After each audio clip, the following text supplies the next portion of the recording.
Good morning मित्रांनो, नमस्कार. मी मुकेश पुन्हा एकदा तुम्हा सगळ्यांचं स्वागत करतो तुमच्याच आवडत्या हिंदी मराठी यूट्यूब चॅनल पंजाबीमध्ये. मित्रांनो, आज आपण पुन्हा एकदा निघालो आहोत आपल्या अष्टविनायक सिरीजमधल्या चौथ्या गणपतीच्या दर्शनाला, ज्याला वरदविनायक गणपती म्हणून देखील ओळखले जाते. हा जो गणपती आहे तो रायगड जिल्ह्यातील महड या गावी वसलेला आहे आणि त्यासाठी आपण ओल्ड पुणे मुंबई जो हायवे आहे त्या हायवेने आपण पुण्याहून निघालेलो आहोत. तर पुण्यापासून हे अंतर 92 ते 95 किलोमीटर इतकं असून पनवेलपासून 35 किलोमीटर तर ठाण्यापासून जवळपास 72 किलोमीटर इतकं आहे. तर सध्या आता आपण येऊन पोचलेलो आहोत लोणावळा या ठिकाणी. लोणावळ्याला आपण एक छोटासा हॉल्ट घेतलेला आहे आणि लोणावळ्याला देखील बरंच काही सौंदर्य तुम्ही या ठिकाणी अनुभवू शकतात. तुम्ही या गणपतीला जेव्हा येतात तेव्हा ज्या वेळा तुम्ही पुण्याहून निघतात तेव्हा ओल्ड पुणे मुंबई जो हायवे आहे त्या हायवेला देखील तुम्ही अनेक पॉईंट्स या ठिकाणी कव्हर करू शकतात. जसे की तुम्हाला येताना कार्ला केव्स, कार्लेचे एकविरा देवी, तसेच तुम्ही या ठिकाणी लोहगड किल्ला किंवा लोणावळा असे बरेच पॉईंट्स तुम्हाला त्या ठिकाणी पोहोचेपर्यंत लागतात. तर तुम्ही या रूटवरील सर्व पॉईंट्स तुम्ही कव्हर करू शकता आणि या प्रवासात तुम्ही घेऊ शकता. मित्रांनो, जीवनात कितीही उतार चढाव येऊ देत, परंतु आपलं फिरणं थांबलं नाही पाहिजे. कारण प्रवास जे तुम्हाला शिकवून जातो ते दुसरं काहीच शिकवू शकत नाही. चला तर मग मित्रांनो, निघूया आपल्या पुढच्या प्रवासाला.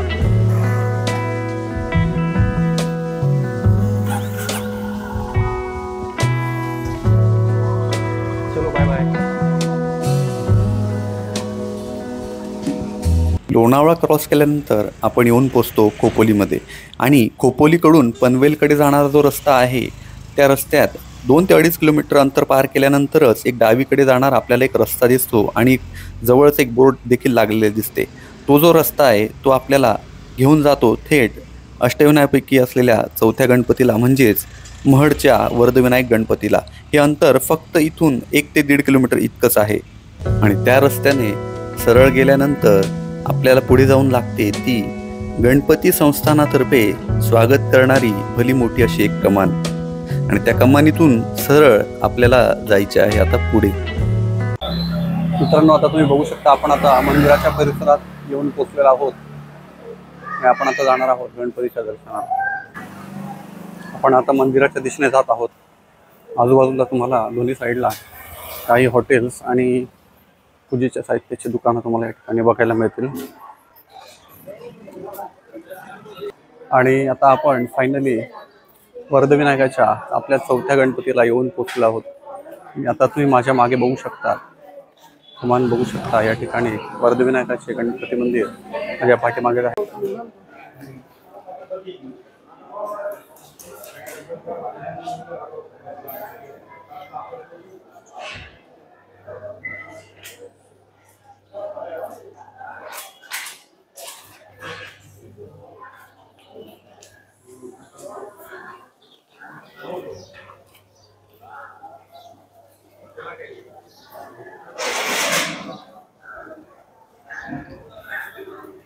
बघता आज काही एवढी फारशी गर्दी या ठिकाणी नाहीये, त्याच्यामुळे आपलं दर्शन अतिशय झटपट होणार आहे.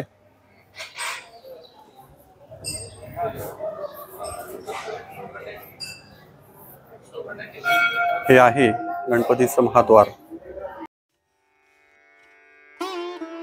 या गणपतीचं वैशिष्ट्य म्हणजे आपल्याला थेट गाभाऱ्यात जाऊन अतिशय जवळून गणपतीची आपल्याला स्वतः पूजा करता येते. या मंदिराचा जीर्णोद्धार जरी झाला असला तरी हे मंदिराचा जो गाभारा आहे तो पेशवेकालीन असून हे मंदिर हेमाडपंथी आहे. येथील मूर्ती स्वयंभू असून 1690 साली धोंडू पौडकर यांना ती तलावात सापडली होती. त्यानंतर 1725 मध्ये या ठिकाणी देऊळ बांधण्यात आले, तसेच महड गावही वसवण्यात आले.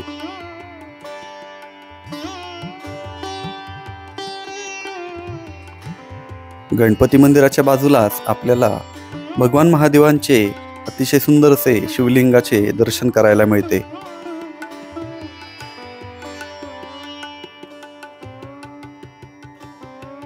गणपतीचे दर्शन घेऊन झाल्यानंतर मंदिराच्या पाठीमागच्या बाजूस असलेल्या श्री दत्तगुरूंच्या तसेच राहू केतू आणि शनी महाराज तसेच हनुमानजींच्या मंदिरात आपण दर्शन घेण्यासाठी त्यानंतर मंदिराच्या पाठीमागच्या बाजूस आपण आता जात आहोत.